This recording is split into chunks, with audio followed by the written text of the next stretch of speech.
A lot of people use this analogy of smoking and climate change, and I think it's actually a really good one because there's been tremendous debate about the science of climate change, much as there was this tremendous debate about the science of smoking. Both issues were incredibly politicized, and yet the science on smoking and the science on climate change is crystal clear. There is no debate among scientists. Now there's debate about what's going to be happening in the future and exactly what we can attribute to climate change. But outside of that, there's no debate.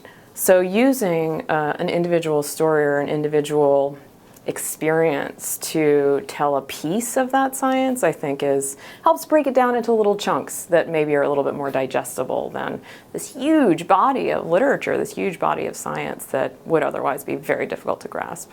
To get from greenhouse gas emissions to somebody dying of West Nile virus, there are so many steps to be taken.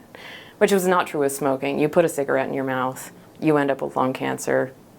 It's a pretty clear connection. So making the steps and making them clear for people, so greenhouse gases, we get warming, then we get more rain and drought.